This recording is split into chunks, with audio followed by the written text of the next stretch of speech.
Okay, so for this week's guitar lesson, we have a Ragtime Blues. That's what I'm calling it anyway. It's kind of got that ragtime piano vibe to it. This is a standalone composition. You don't need a jam track. You don't need anything but a guitar, and I'm playing this with a pick, but you don't even need a pick. You could actually do this fingerstyle if you're more of a fingerstyle player. It sounds great either way. But we're going to take everything that I played in the intro, all of that, and I'm going to break it down note for note and explain where the notes come from so that you can use these licks when you're improvising or writing your own stuff. But I also want to explain the chord structure behind it so that you understand kind of how this composition was put together. I want you to be able to do this. When you're sitting around and you're wanting to come up with something or write a thing, you don't have to have somebody like me showing you how to do it. I want you to be able to do that. And so I'm going to try and impart that, at least my thought process for that in this video. I've got this lesson split into two parts. In this video, we'll go through the first half of that composition. If you'd like to watch the part 2 video, download the tab PDF file for the entire composition, and also have access to the on-screen tab viewer, which has no talking, but it's interactive. So it has the tab and the video on the screen at the same time. You can slow down sections, you can loop playback. It's a great way to learn. You can get all of the extra materials for this lesson by going to activemelody.com and doing a search for EP624. Okay, so let me talk through the chord structure for this first, and then we'll get into all the specific things that I played. So this song is played in the key of E. And it starts with the 1 chord, which is let me just approach the chord structure this way. We'll start this. So we have an E chord for the 1 chord. The next chord I was going to play was a major 2 chord, which would be an F sharp major. When I was just sitting around kind of coming up with an idea for this week, I like the sound of a 1 chord in its major 2. Now I realize in the chord family, if we're looking at the circle of fifths or whatever, the chord family, the default chord in the key of E for your 2 chord would be an F sharp minor. Your 2 chord is a minor chord by default. It doesn't have to be though. You can make it major. And you hear that in a lot of country and bluegrass and old folk songs where you go from the 1 chord to the major 2. So that's what I was doing. And then I went to the 5, which is my B7, and then back to the 1. And I had already sort of had a composition around that. This kind of thing. I was kind of coming up with something. But I added a chord in between. I actually sort of accidentally went here. My ear kind of guided me there. But between that 1 and that major 2, there's a chord you can play. And hopefully you know what this is if you've been watching my videos, because I do this all the time. This is a secondary dominant chord. It's a borrowed chord. But between that E and that F sharp 7 chord, we can play the 5 chord of the F sharp 7. So the 5 chord of my F sharp 7, which is my 2 major, would be a C sharp 7. So that is the 5 chord of F sharp. So you can see that that's a tension release. And then we go back to my 5 for the key of the song. That's another tension and a release. So you got 2 tensions and releases up front. So listen to it this way. So we have your E. Here's a C sharp 7. A weird tension out of nowhere, but then it releases, it resolves to its 1. We'll hang out there, and then we'll go to the 5 chord of the song. Another tension out of nowhere that also resolves. So it creates sort of a nice little cycle. And you hear that in a lot of, if you listen to like a Bessie Smith record or something, you'll hear in ragtime piano, you hear a lot of these sort of borrowed chords creating a tension and then resolving or releasing. And so that's what it is. It's a secondary dominant chord. It's not a chord from the key of E, but it totally works. That's what I'm using for this. So as we go through this, at least you understand the chord structure. So once you've defined your structure for the song, now you need to kind of come up with a cadence. You know, is this going to be played like this? You know, a slow kind of like a waltz kind of thing? Or do you want it to be fast? You got to come up with sort of the timing part of it. And what I came up with, at least in terms of a cadence, sounds like this.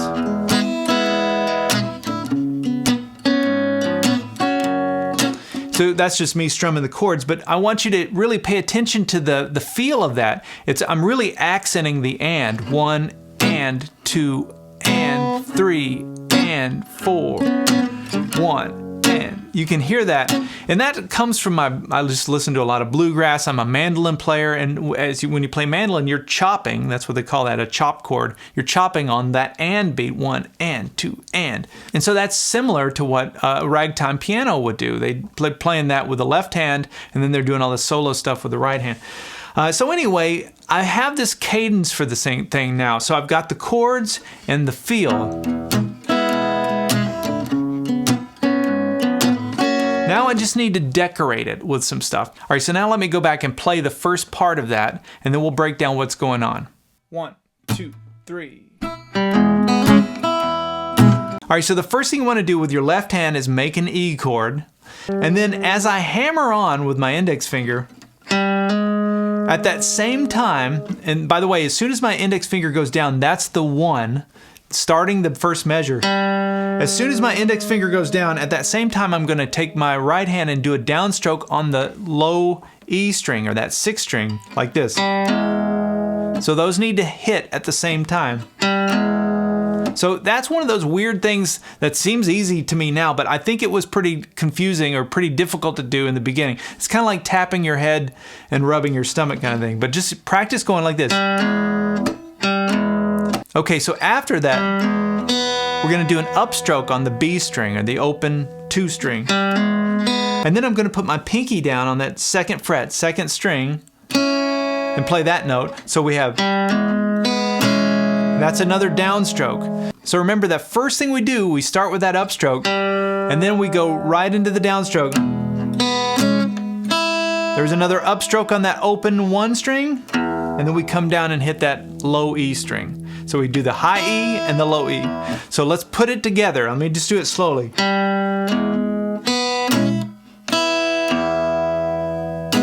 And then after that, I'm going to hit another little strum. Notice when I'm doing a downstroke with the right hand, I'm being a little more aggressive with that. I'm really trying to accent that and. 1 and 2 and. So it's like this.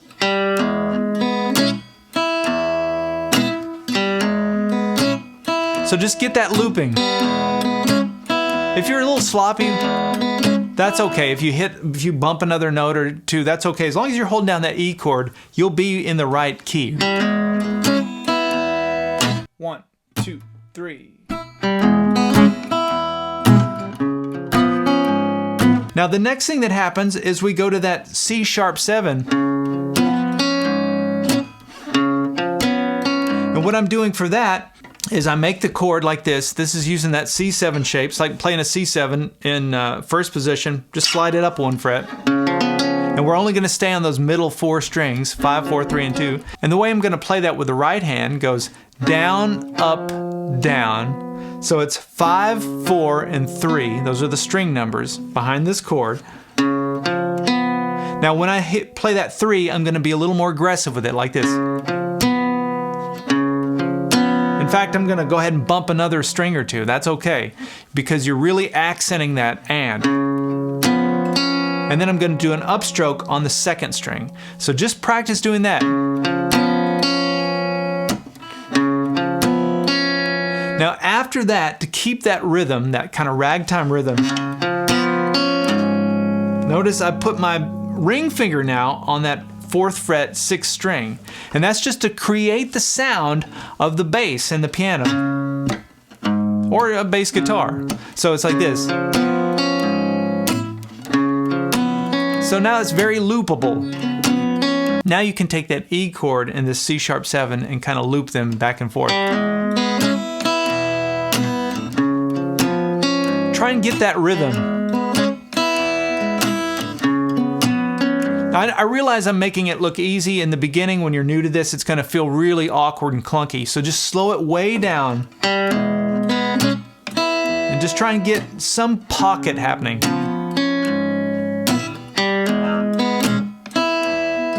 It's okay if you play it slow. You control the tempo. That's one of the nice things about not having a jam track. You can make it as fast or as slow as you want it to be. Okay, so we have that, and then I'm going to go and just hit the F#7. I'm going to hit it 1 time, 1 downstroke.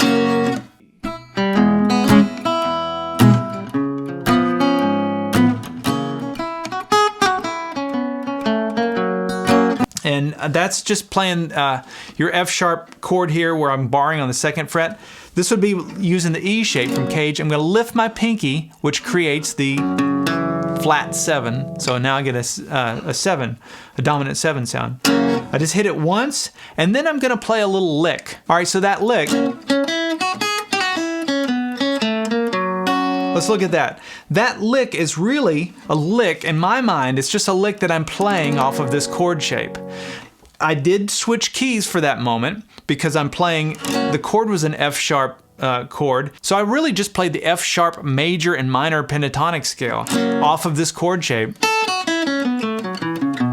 So here's my E chord shape. Here's my F sharp minor pentatonic scale, just linking it to that chord shape. Here's my F sharp major pentatonic scale, linking that to this chord shape.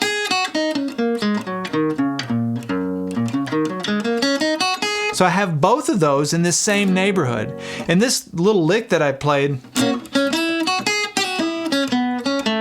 is really a combination of major and minor pentatonic scale, but it's not for the key of the song. I'm not thinking E minor or major pentatonic scale. I'm thinking F sharp, just because we've changed keys in that one point and it works. In this sort of context, it will work. And so that makes it kind of easier. You can do whatever you want. Now that you know what I'm playing, you can play whatever F sharp major or minor pentatonic scale stuff you want to play. You could go and then go into the next part. Anything you want to do there is going to sound pretty good as long as you stay within that realm of the F sharp. So breaking that lick down slowly. So this is minor pentatonic scale, and then we come to this note, which is major pentatonic scale. So I'm blending the two, and then little pull off there. I love this lick. That's going between the 3rd fret and the 2nd fret on the 1st string. And then we go back into the minor pentatonic scale, 5 and fret 2. So we have, and then watch this. So that's minor. You can hear the minor going from the 4th fret 3rd string to the 2nd fret 2nd string, and then still minor until I come to this note, which is the major 3rd. So that's on the 2nd fret, 3rd fret on the 3rd string, and then down to that F sharp note there. So now all of that lick to me is just a lick off of this chord shape. I don't care what the letters are or you know, in terms of what chord it is, what the notes are. It doesn't matter to me. That's not how my brain works when I'm working this way. I think like if I was playing up here, we'll play down here. Then I've got that same lick.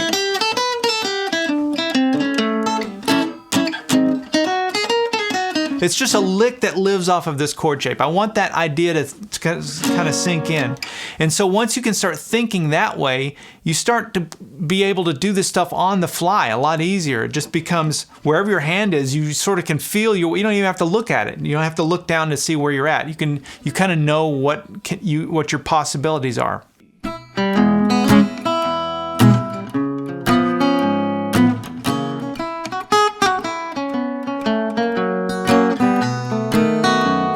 So then we go to the 5 chord, which is our B7. I played it here in first position. And I did that same little bass thing like we did for the C sharp, where you go from the 5th string to the 6th string. We're going to do that same thing for this B7.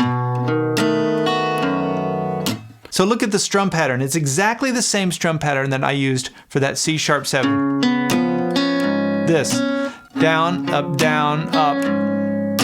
We can do it the same thing. We're just sliding it down 2 frets, basically. So it sounds like this.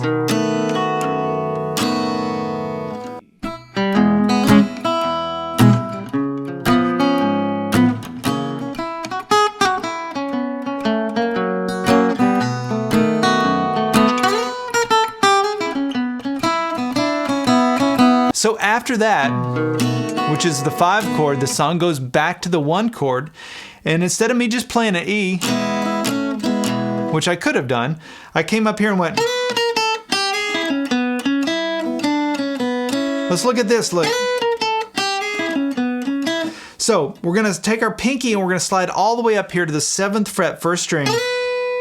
And then I'm gonna walk it down chromatically. So 7, 6, 5, 3, slide up to 4. So just try that first. Now what's going on here? So we're playing over the E now. So this to me is a representative of my E, and this is how I'm thinking about it. I've got an E here. I'm just gonna go through my chord voicings. I've got an E here. That's like the D shape. If I take my D and slide it up 2 frets, I've got my E. Now I know off of this shape, I've got my major pentatonic scale, for example. That's my E major pentatonic scale. And between the 7th fret and the 4th fret on the 1st string, these 2 notes, I could play chromatically. Oh, now you're starting to see where that lick's coming from. And then slide up to the note. So that's just a lick that I have sort of memorized off of this position.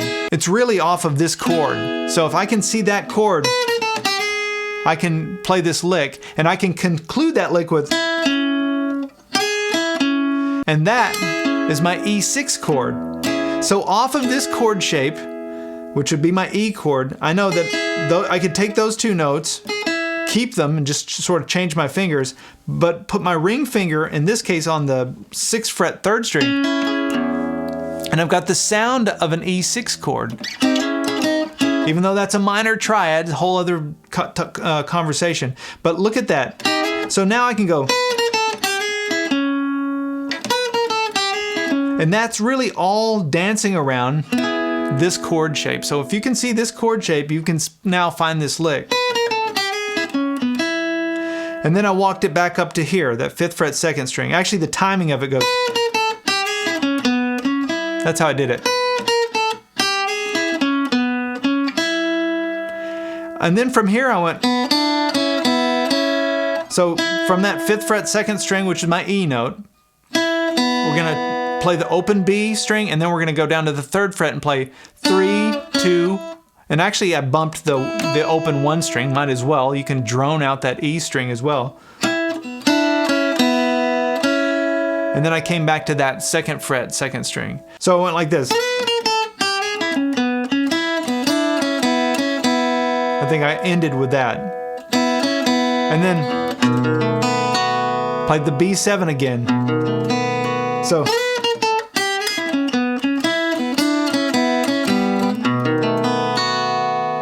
right now we're ready to repeat the whole cycle again.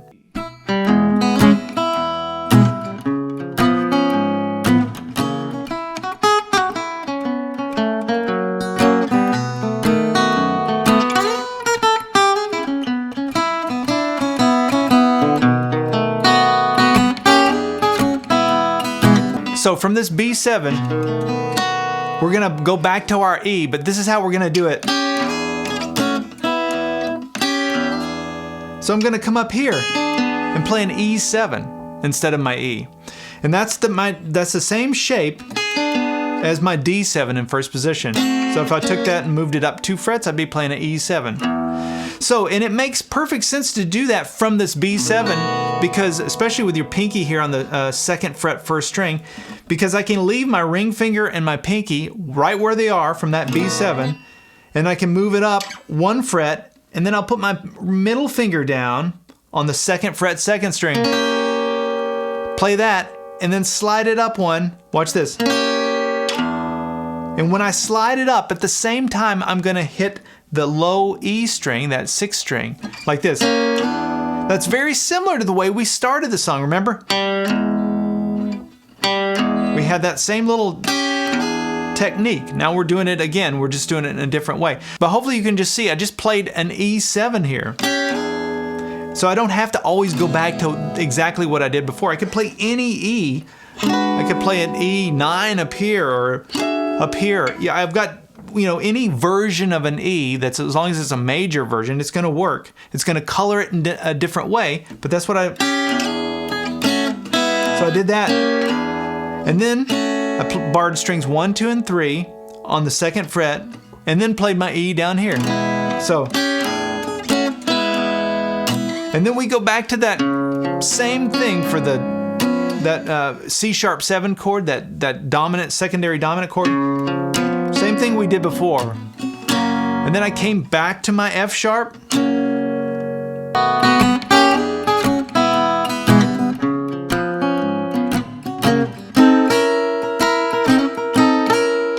Now, after I hit that F sharp 7, instead of me playing a lick like I did the first time, I could, but instead I went like this. And really mirrored what I did for the E. Because remember, for the E, we played, right? We played this. So it makes sense then, if we took my E and moved it up 1, 2 frets, capoing with my finger here, now I'm playing the F sharp, and I could do that same little 7 triad here to represent my F sharp 7. So that's what I did. Hopefully you can see that though. And if you want like a quick way to get into that, look at, if I were to play my F7 here with my pinky on the 5th fret 2nd string to get that flat 7 sound, if I put my index finger where that is and then put these 2 fingers, that's just another voicing for it, right? That's that little Hendrix Red House little thing. That's where that's coming from. You play that in a different key, I realize, but anyway, so.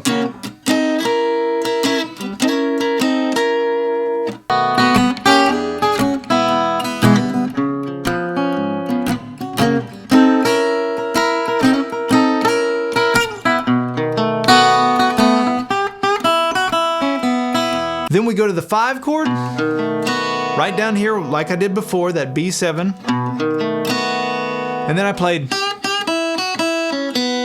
a little lick here. That's just an E minor pentatonic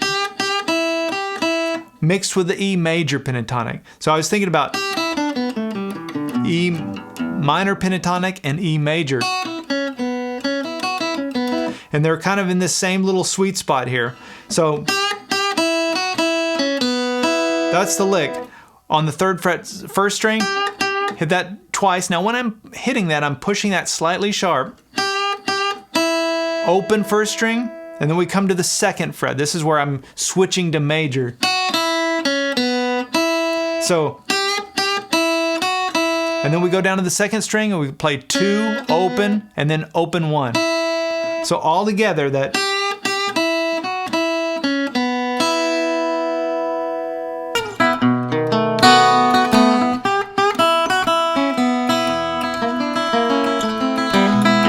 And then to conclude that, I threw in sort of a classic blues turnaround. Let's look at that.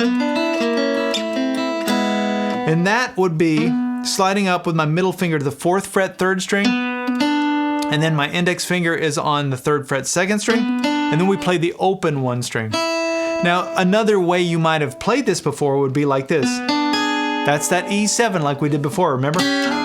So you can think of that.